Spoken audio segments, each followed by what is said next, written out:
puissance, sois avec nous. Dans les angoisses, nous n'avons pas d'autre secours. La spiritualité du carême dans la tradition orthodoxe et la tradition grecque melkite, c'est la spiritualité de la pénitence. En fait, c'est le retour au paradis par l'obéissance, ce paradis dont nous avait éloigné la désobéissance d'Adam.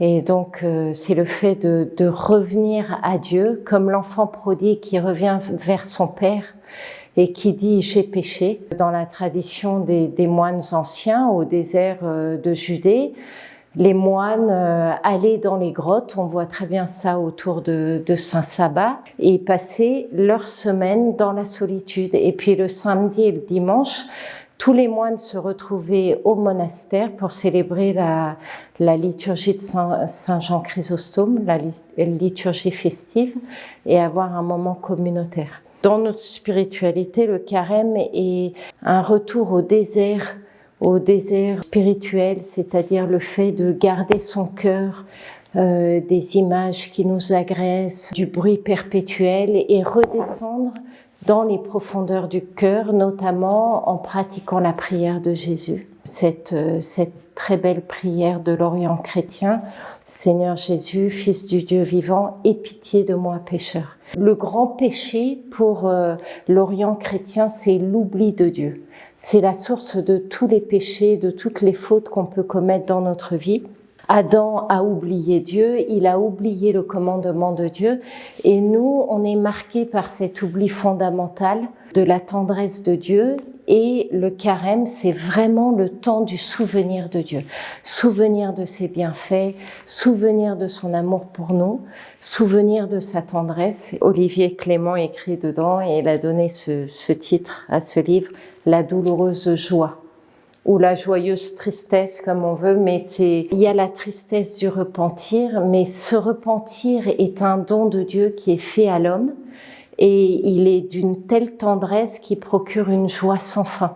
Un relèvement en Dieu qui préfigure en fait la résurrection. Dans le cycle liturgique, à partir du début du carême, le dimanche est réellement la fin de la semaine, c'est-à-dire qu'on monte toute la semaine vers le dimanche, alors que dans le reste du cycle liturgique, le dimanche est plutôt le début de la semaine. Ici, on a cette sensation d'une montée vers Pâques, d'une montée vers la lumière. Un peu, moi je fais des icônes, c'est un peu ce que j'expérimente dans la peinture des icônes, c'est-à-dire qu'on passe de la nuit à la lumière, de la couleur sombre à l'éclatante beauté de l'icône, un petit peu comme dans la Genèse on dit « il y eut un soir, il y eut un matin ». Cette poussée, cette montée vers la lumière nous guérit de ce désespoir. On peut vivre profondément contrit par son péché et à la fois traversé par une joie sans fin, parce qu'il y a cette certitude du salut. C'est le carême saint, c'est le carême lumineux. Bien sûr, il y a cette notion du repentir, mais elle est toute illuminée de la joie, toujours. Le carême byzantin commence par le dimanche du grand pardon. C'est le grand pardon.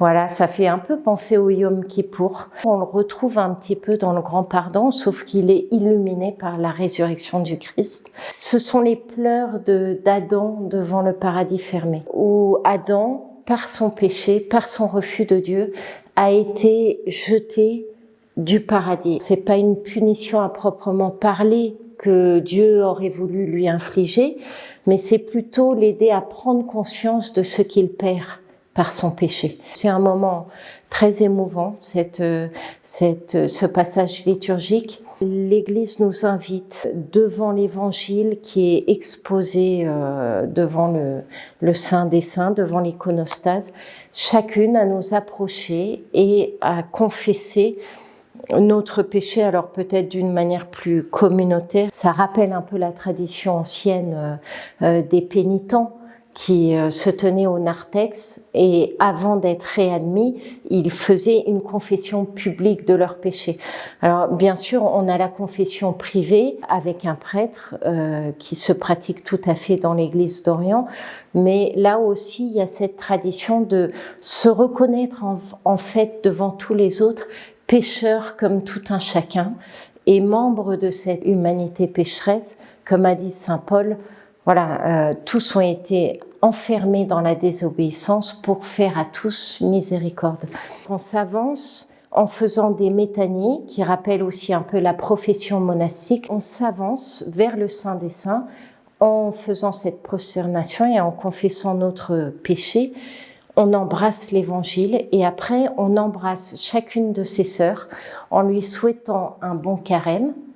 Et on se réunit enfin devant l'icône du Christ ou devant l'icône de la Vierge et on chante ensemble le Tropère pascal dans toutes les langues. Pourquoi ? Parce que avant de commencer ce Saint Carême, si, comme un viatique, si l'une d'entre nous venait à être appelée par le Seigneur au ciel durant le Saint Carême, qu'elle ait déjà entendu l'annonce de la résurrection. Vous voyez, comme il y a une espèce de tendresse dans la liturgie byzantine qui prend en compte un peu toutes les dimensions de notre vie humaine. Et donc aussi la possibilité que l'un d'entre nous, ça s'adresse aux laïcs aussi, l'un d'entre nous puisse partir pendant le Saint Carême et donc qui partent avec ce chant de la résurrection dans l'oreille. Et puis le premier jour de Carême, on a un très bel office aussi, enfin les 3 premiers jours de Saint-André de Crète, du Grand Canon. C'est un hymne liturgique de pénitence où Saint-André de Crète, qui est un grand saint dans l'Église orientale, et donc qui avait signé un décret hérétique, a fait repentance et il a relu toute la Bible en se mettant dans la situation de chaque personne dans la Bible dont il nous a été rapporté un péché. En disant, voilà, David a fait ceci, mais moi, combien plus grand, je suis pécheur que David. Adam a fermé les portes du paradis et moi par mon péché, Seigneur sauve-moi. Et en fait, l'Église orientale nous apprend que en fait le salut commence par notre cœur. Et c'est pas forcément qu'on ait fait les péchés les plus grands qui existent au monde, c'est pas un concours de péchés. Moi, je dois implorer le salut et pour moi-même et pour tous mes frères. C'est se mettre au cœur de cette création qui gémit dans l'attente du salut. Donc chaque vendredi soir, on chante plusieurs strophes de l'Acatiste et à la fin du carême, le samedi de l'Acatiste, donc qui porte ce nom, on chante cet hymne tout entier et c'est un ensemble de louanges à la Vierge Marie. On voit là un petit extrait. Réjouis-toi, mère de l'astre sans déclin. Réjouis-toi, reflet de la clarté de Dieu.